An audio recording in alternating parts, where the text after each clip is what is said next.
You wake up early and lace up your sneakers on an empty stomach because you want that stubborn belly fat gone. You think your body is burning pure fat since you have not eaten breakfast. But you are likely making a massive mistake that locks your fat cells shut. Intense fasted cardio can backfire completely by forcing your body to eat its own muscle for energy. This biological trap slows down your metabolism and makes losing weight harder over time. There is a hidden trick to flipping your body's fat-burning switch without starving your muscles. We call this highly specific zone the fat switch liquidation window. If you miss this exact physiological window, your early morning workout is practically useless. But here is where things get really weird inside your bloodstream. Your body does not want to lose its fat stores during high-intensity movement. Fat is the survival fuel your brain hoards for emergencies. When you run hard on an empty stomach, your brain senses an artificial state of famine. It immediately releases a massive wave of a stress hormone called cortisol. High cortisol acts like a heavy padlock on your stubborn fat zones. It signals your liver to break down lean muscle tissue into quick glucose instead. You finish your grueling workout feeling exhausted, but your fat cells remain completely untouched. This is the tragic reason why millions of people cardio themselves into a softer physique. They are losing weight, but it is the wrong kind of weight. To fix this, we must look at how fat actually leaves your body. Fat loss is a two-step chemical process that requires perfect conditions. The first step is mobilization, where fat escapes from the cell. The second step is oxidation, where your muscles actually burn that fat for fuel. High-intensity cardio blocks the first step because blood flow shifts away from fat tissue. Your body cannot move the fat into the bloodstream fast enough to feed the intense workout. Walking changes the entire chemical equation because it demands less immediate energy from your system. Low-intensity movement keeps your heart rate in a very specific zone. In this zone, your body has plenty of oxygen to break down actual fat molecules. Think of your body as a car with two separate fuel tanks. The small tank holds premium sugar, and the large tank holds regular fat. High-intensity cardio drains the small sugar tank in just a few minutes. Once that sugar tank is empty, your body panics because it needs fast energy. It cannot convert fat to energy fast enough to sustain a fast run. So it breaks down muscle protein to create instant sugar for your brain. Fasted walking works because it gently sips from the massive fat tank instead. You are moving slow enough that your body can easily process fat for fuel. This means you preserve your muscle while melting the exact blubber you want gone. But there is a dark side to fasted walking that nobody tells you. If your heart rate drops too low, you burn almost nothing at all. You end up wasting an hour of your morning for a very tiny payoff.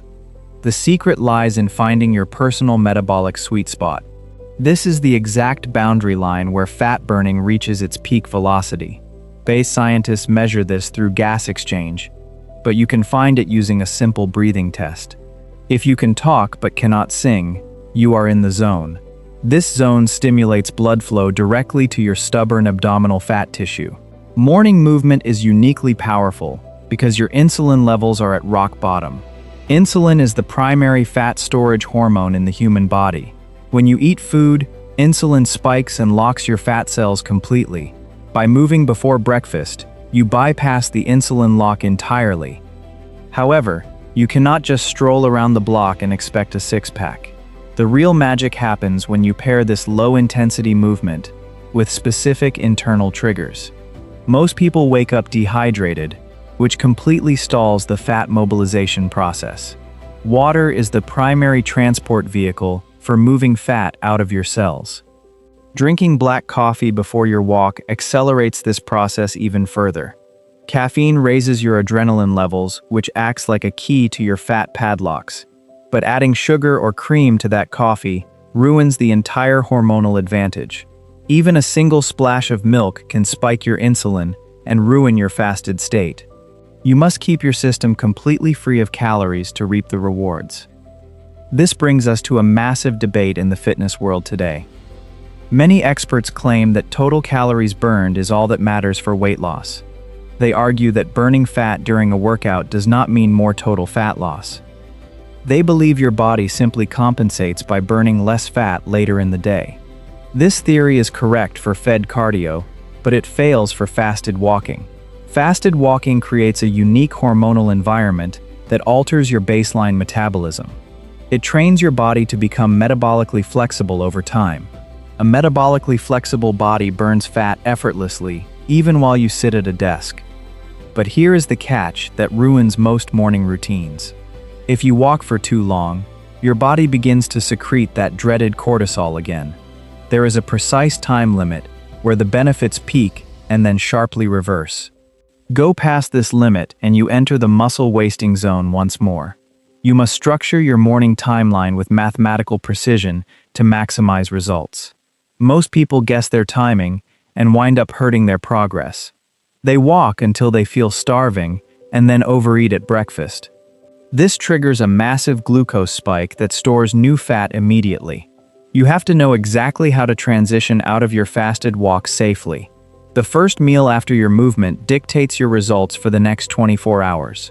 Eat the wrong thing, and you undo all of your hard morning work. Now let us look at the exact science of what happens when you step off the treadmill. Your body is warm and your blood is pumping through dilated vessels. This is the moment where most people ruin their entire fat loss journey. They consume a large glass of orange juice or a bowl of oatmeal. They think they earned these healthy carbs because they just exercised on empty. This choice instantly floods your bloodstream with a massive wave of sugar. Your pancreas responds by pumping out a huge dose of insulin to clear that sugar. This insulin spike slams your fat-burning window shut in less than 60 seconds. The fat molecules that were moving toward your muscles are forced right back into storage. To keep the fat melting process alive, you need a strategic nutritional shield. This shield consists of pure protein and healthy fats with zero fast-acting carbohydrates. Protein requires a massive amount of energy just to digest and break down. This is known as the thermic effect of food, and it acts like a metabolic furnace. By eating protein after your walk, you extend your fat-burning window for hours. Your body continues to use fat stores to power the digestion of that protein. This creates a powerful compounding effect that maximizes your total daily energy expenditure. But here is where things get truly fascinating on a cellular level. Your body has two completely different types of fat tissue. White fat is the stubborn energy storage that sits around your waist and hips. Brown fat is a highly metabolic tissue that actually burns calories to generate body heat. Fasted walking in cool morning air activates your brown fat cells through a process called thermogenesis. This causes your brown fat to pull fatty acids directly from your white fat stores. It burns them up just to keep your internal core temperature stable. High-intensity cardio does not activate this pathway because your body heat spikes too fast. The rapid heat increase shuts down the brown fat activation almost immediately. This means walking in the morning chill is vastly superior for targeting stubborn areas. You are essentially turning your body into an internal furnace that consumes itself for heat. But you must combine this with the correct movement mechanics to see real changes. Slouching or looking down at your phone during your walk decreases your oxygen intake. Lower oxygen levels mean less fat oxidation inside your muscle mitochondria. You must walk with a proud posture and take deep belly breaths. This floods your system with the oxygen required to burn fat efficiently. Now we must address the elephant in the fitness room, which is high-intensity interval training. Many creators swear by short bursts of sprinting to burn fat faster than walking. They point to a phenomenon called excess post-exercise oxygen consumption, or EPOC. This is the calorie burn that happens after your workout is over. While sprinting does create a higher afterburn than walking, it comes at a massive cost. The central nervous system takes a brutal beating during fasted sprints. This triggers an intense spike in appetite a few hours later. You find yourself fighting overwhelming cravings for sugary foods all afternoon. Your willpower eventually breaks, and you consume more calories than you burned. Fasted walking produces almost zero central nervous system fatigue or intense hunger spikes. It actually acts as an appetite suppressant for many individuals. You finish your walk feeling energized and clear-headed rather than completely drained. This mental clarity is caused by the production of ketones in your liver. When glucose is low, your liver converts fat into ketones to feed your brain. Ketones provide a steady stream of clean energy that eliminates brain fog. You become more productive at work, while simultaneously leaning out your physique. But what happens if you cannot walk in the morning, due to a busy schedule? Can you simply perform your fasted walk in the evening before dinner? The short answer is no, because your hormones are completely different later in the day. You have spent hours consuming food and experiencing daily stressors. Your insulin levels have remained elevated from lunch and afternoon snacks.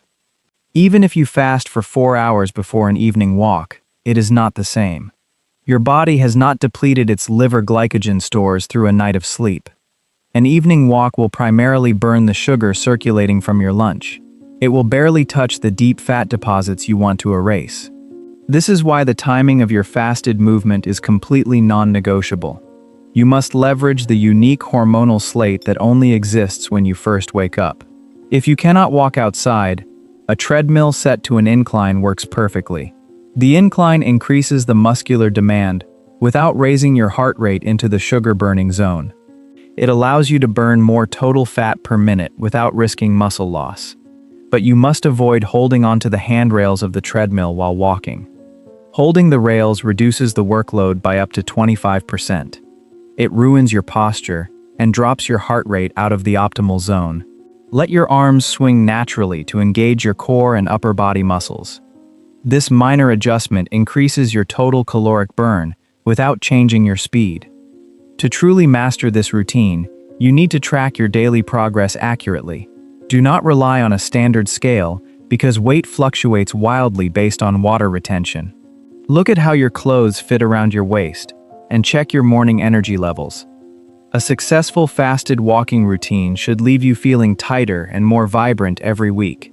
If you feel chronically exhausted, your intensity is too high, or your sleep is too poor. Sleep is the ultimate foundation that allows this entire hormonal system to function. Without deep sleep, your baseline cortisol remains high and blocks fat loss entirely.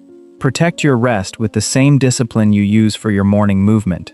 Flip the switch, trust the human biology blueprint, and let your body do the work. Thank you for joining us today on Health Insight. As we dive deeper into your wellness journey, if you found these tips valuable, please give this video a thumbs up to help us reach more people. Don't forget to hit that subscribe button and ring the bell to stay updated on Health Insight. We want to make sure our next video covers exactly what you need to know.